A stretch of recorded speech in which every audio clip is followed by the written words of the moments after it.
இந்த திரைப்படத்தை பற்றிய செய்திகளை உலகம் முழுவதும் எடுத்து செல்ல இருக்கின்ற ஊடக நண்பர்களுக்கு என்னுடைய இனிய மாலை வணக்கம். மேடையில் நிறைய பேர் இருக்காங்க.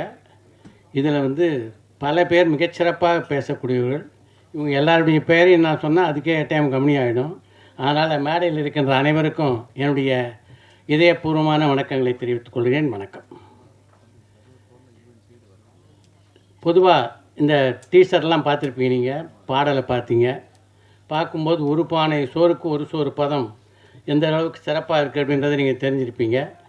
ஆனால் ஒரு பானையும் ருசிக்கக்கூடிய வாய்ப்பு சீமானுக்கும் எனக்கும் அன்பு நண்பர் ஸ்நேகனுக்கும் கிடைச்சது. நேற்று ஒரு புதுமுக இயக்குனர் தன்னுடைய படைப்பில் இந்த அளவுக்கு ஒரு நேர்மையான படைப்பாக தன்னுடைய படைப்பு இருக்கணும் அப்படின்னு நினைக்கிறதே மிகப்பெரிய விஷயம். அந்த விஷயத்தில் சிவபிரகாஷ் இயக்குனர் அவர்களை நிச்சயமாக பாராட்டியே ஆக வேண்டும். அவர் இப்படியெல்லாம் சிந்தித்ததில் ஆச்சரியப்படுறதுக்கு ஒன்றும் இல்லை. ஏன்னா அவர் பாலுமகேந்திராவுடைய பட்டறையிலே தயாரானவர். அதை படம் பூரா பார்க்க முடியுது. இது ஒரு மிக சீரியஸான படம். அதனால் சிவபிரகாஷும் சீரியஸாக தான் இருப்பார் அப்படின்னு நினச்சேன் நான். ஆனால் அவர் ஒரு சின்ன குறும்புக்காரர் அப்படின்றது இந்த படத்துடைய டைட்டில் பார்க்கும்போது எனக்கு தெரியுது. தங்கர் பச்சானுடைய மகனான விஜித் பச்சானை கதாநாயகனாக அறிமுகம் செய்தவர் அவங்க அப்பாவுடைய குணத்தை படத்தினுடைய டைட்டிலாக வச்சுருக்கார். பேரன்பும் பெருங்கோபம் கொண்டவர் தான் தங்கர் பச்சான். அவரோடு நல்லா நெருங்கி பழகியவர்களுக்கு அது தெரியும். அவரை பொறுத்த வரைக்கும் அன்பு காட்டுறதுலையும் அவருக்கு நிகர் அவர் தான். கோபம்னாலும் இதே இந்த அரங்கிலேயே கூட பல முறை அவர் வெடித்து சிதறியதெல்லாம் நீங்கள் பார்த்துருப்பீங்க. அந்த மாதிரி கோபத்தை காட்டக்கூடிய ஒரு மனிதர் அவர். இந்த படம் ரொம்ப ஒரு வித்தியாசமான படைப்பாக வந்திருக்கிறது. சில சமயம் நாம் ஒரு கணக்கு போடுவோம், காலம் அந்த கணக்கை மாற்றும்.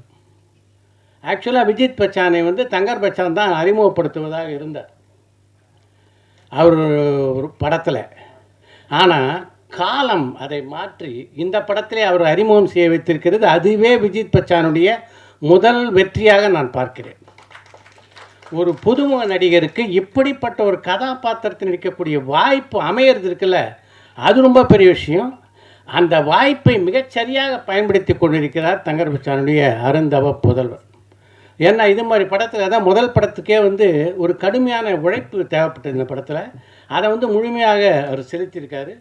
அதே மாதிரி இந்த படத்தில் கதாநாயகன் நடித்த ஷாலியும் மிகச்சிறப்பாக நடிச்சிருக்காங்க. ஏன்னா இந்த புதுமுக நடிகளை நடிகர்களை பொறுத்த வரைக்கும் முக்கியமான விஷயம் என்னென்னா, இந்த கதாபாத்திரம் இருக்க அது உங்களை ஈர்க்க வேண்டும். அப்போ தான் இந்த புதுமுகங்கள் உங்களுடைய மனதிலே பதிவார்கள். இப்போ பாண்டியனை மண்வாசனை படத்தில் பாரதி ராஜா ஒப்பந்தம் செய்த போது நான் எந்த அளவு மறண்டு போனேன் அப்படின்றத பற்றி இங்கே இருக்கிற பத்திரிகை நம்மளுக்கெலாம் நல்லா தெரியும். ஏன்னா அதை பற்றி நான் பல முறை பேசியிருக்கேன். அதனால் திரும்ப அதை பேச விரும்பலை. ஏன்னா ஒரு வளையல் கடையில் இருந்த பையன் பாண்டியன் தடால் ஒரு முறை பார்க்குறாரு. பார்த்த உடனே இந்த பையனை கதாநாயகனாக போடுறேன்றார். அதுதான் என்னுடைய முதல் படம். யோசிச்சு பாருங்கள். தொடர்ந்து படங்கள்லாம் எடுக்கணுன்ற கனவெல்லாம் போயிடுமோ அப்படின்னு நினச்சேன் நான். ஆனால் அப்படிப்பட்ட பாண்டியன் அதற்கு பின்னாலே 85 படங்களிலே கதாநாயகன் நடித்தான்றால் அதற்கு முக்கியமான காரணம் அந்த படத்தில் அவர் பாண்டியன் ஏற்றிருந்த வீரண்ணன் என்ற கதாபாத்திரம். அந்த வீரன் அப்படியே ஜனக மத்தியில் போய் பளிச்சுன்னு ஒட்டிட்டார். அதன் காரணமாக தான் பாண்டியன் அந்த அளவுக்கு வெற்றி பெற முடிந்தது. அப்படிப்பட்ட ஒரு கதாபாத்திரத்தை இந்த படத்தில் விஜய் பச்சனுக்கு உருவாக்கி கொடுத்துருக்கிறார் இந்த படத்தினுடைய இயக்குனர். அதுதான் முக்கியமான விஷயம். இது எல்லாத்துக்கும் மேலே இந்த படத்துக்கு யார் இருந்தால் சரியாக இருக்கும் அப்படின்ட்டு மிகச்சரியாக நல்ல நல்ல நடிகர்களை தேர்ந்தெடுத்து போட்டிருக்காரு. ஒரு பக்கம் மைன் கோபி, இன்னொரு பக்கம் அருள்தாஸ் என்று என்னுடைய நண்பர்கள் பல பேர் இந்த படத்தில் ரொம்ப சிறப்பாக செஞ்சுருக்காங்க.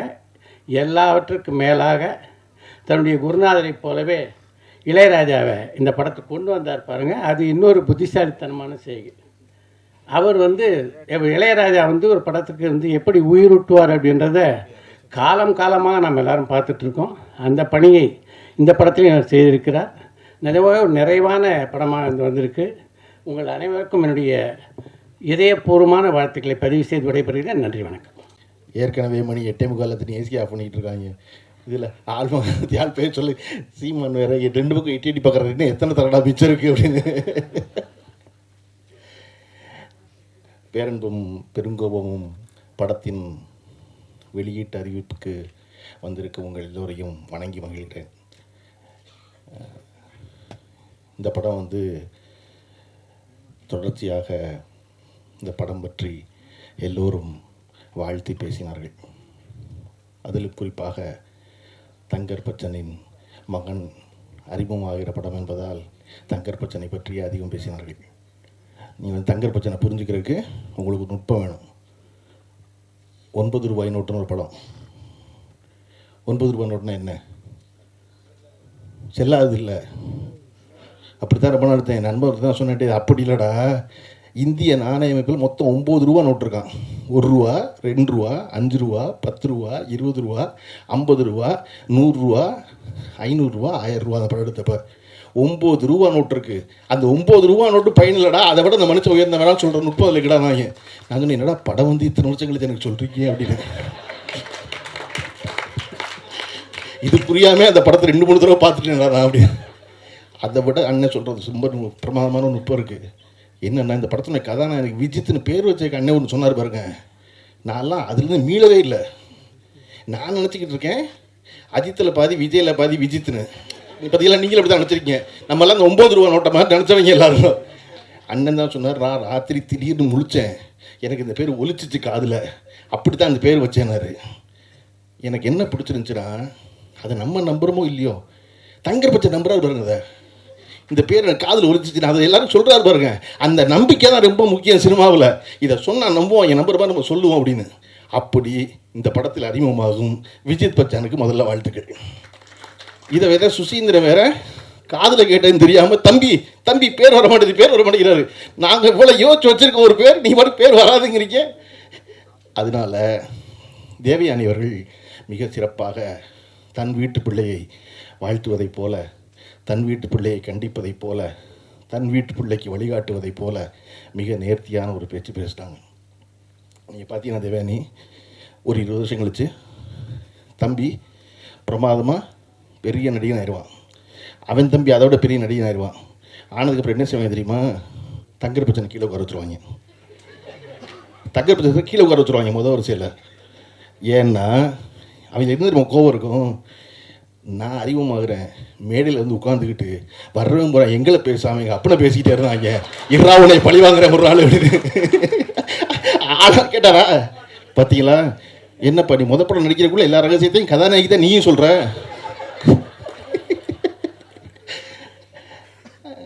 இந்த படத்தினுடைய இயக்குனர் சிவபிரகாஷ் அவர்கள் என் அலுவலகத்தில் நான் இருந்த நாட்களை விட அதிக நாட்கள் இருந்தவர். நான் போகிறனோ இல்லையா என் அலுவலகத்தில் இருப்பார். அது அவர் ஒரு நுட்பமான ஒரு அரசியல் தேர்ந்தவர். நீங்கள் அரசியல்னால் உன்னை கட்சியில் நினச்சக்கூடாது. தினசரி வாழ்க்கைக்கு ஒரு அரசியல் தேவைப்படுது இல்லையா? அந்த அரசியலை முற்று முழு முதலாக படித்தவர் சிவபிரகாஷ். அவருக்கு என்ன எந்த காரியம் எப்படி செய்யணும்னு தெரியணும். அடிப்படை அரசியல் முதல்ல அதானே. இதனால் இவன் முடிக்குங்கிறத தெரிஞ்சுக்கிறது தான் முதல் அரசியல். அதை ரொம்ப நேர்த்தியாக தெரிஞ்சவர் சிவபிரகாஷ்.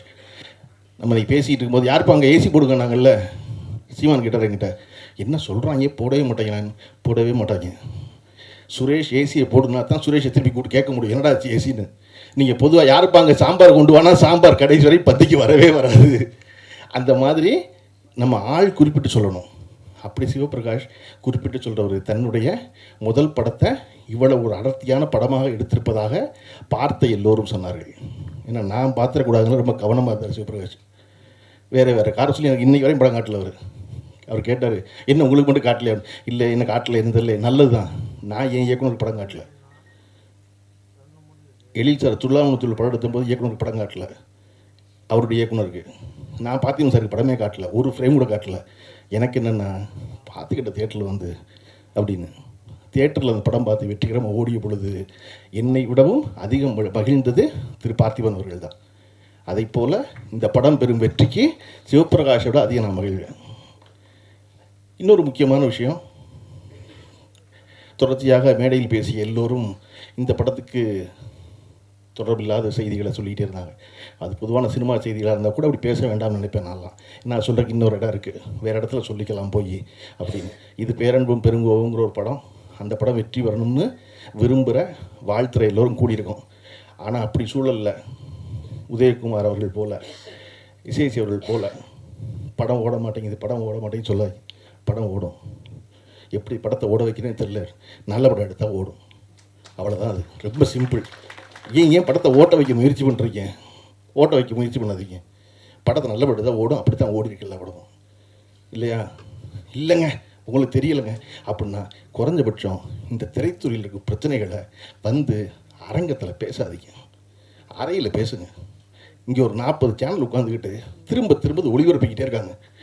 சினிமா மோசமாக இருக்குது, சினிமா மோசமாக இருக்குது, சினிமா மோசமாக இருக்குது அப்படின்னு. அதுக்கு 2 பேர் வேறு உட்காந்துக்கிட்டு ஆரம்பிக்கும் போதே அந்த படம் எத்தனை கோடி நஷ்டம் தெரியுமா ஆரம்பிக்கிறான். நான் சொல்கிறேங்க இல்லைங்க, திருக்குறளில் உள்ளியது எய்தல் எளிதும்பர் வள்ளுவர். நீ மனசில் நினைக்கிறீங்களா? அதை எய்தது எளிது, உள்ளியது எய்தல் எளிது மண் மற்றுந்தன் உள்ளியது உள்ள பெரின். முதல்ல நீ நம்பணும், நீ நினைக்கணும் ஆகும்னு. சதா சர்வகாலம் நினச்சிக்கிட்டு இருந்தேன்னா அது நடக்கும். நீங்கள் எப்போ பார்த்தாலும் 200 பேரை கூட்டி சினிமா ரொம்ப மோசமாக இருக்குது, யாருமே பிழைக்கலை, நாங்கள்லாம் ரொம்ப கஷ்டப்படுறோம், நாங்கள்லாம் சினிமாவை காப்பாற்ற போராடுறோம். தயவு செஞ்சு போராடாதீங்க, சினிமா காப்பாற்ற எல்லாரையும். சினிமாவை யாருமே காப்பாற்றவே முடியாது. இங்கே இந்த சீனுமே புது சீன் இல்லை, எல்லாமே பழைய சீனு. கதை இல்லாமல் கதை கேட்குறாங்க, கதை இல்லாமல் கேட்குறாங்க. ஆர் விஜயகுமார் ரஜினிகாந்த் எப்படி கதை கேட்டார்? எப்படி எஜமான் படம் நடந்துச்சு? சின்ன கூட்டு வெற்றி பெற்றுச்சு, அதனால கூட்டு நடந்துச்சு.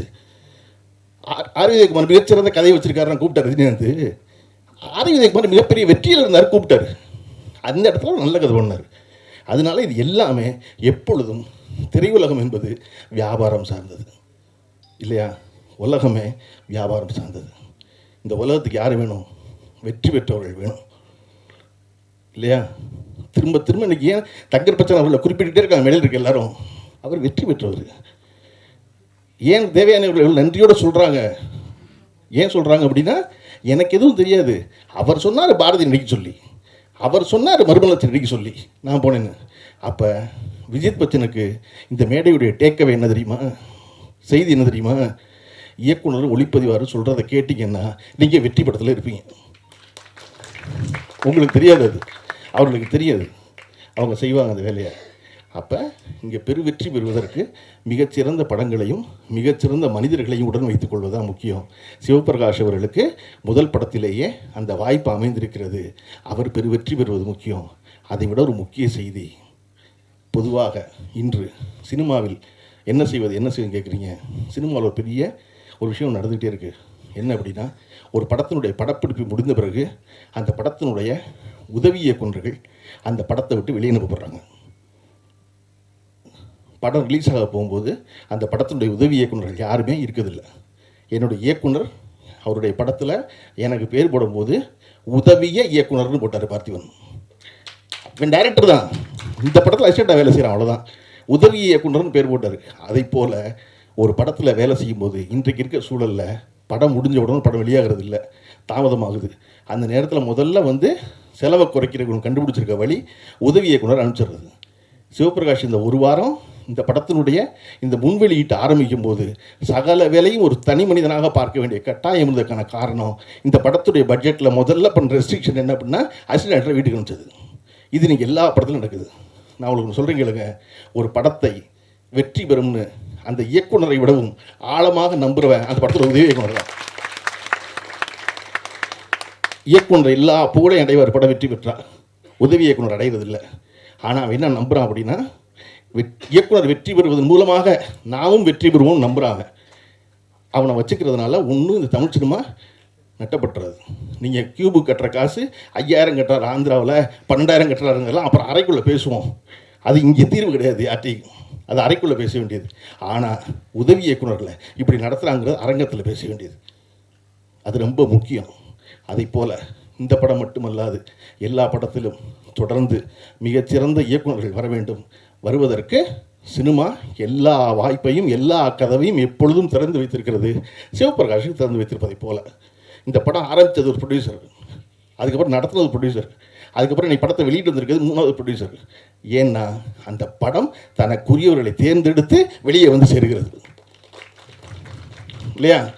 அப்போ இதை போல அனைத்து படைப்புகளும் பெரும் படைப்புகளாக வரட்டும். எல்லா படைப்பிலும் பேரன்பும் பெருங்கோபமும் நிறைந்திருக்கட்டும். குழுவினருக்கு வாழ்த்துக்கள். நன்றி.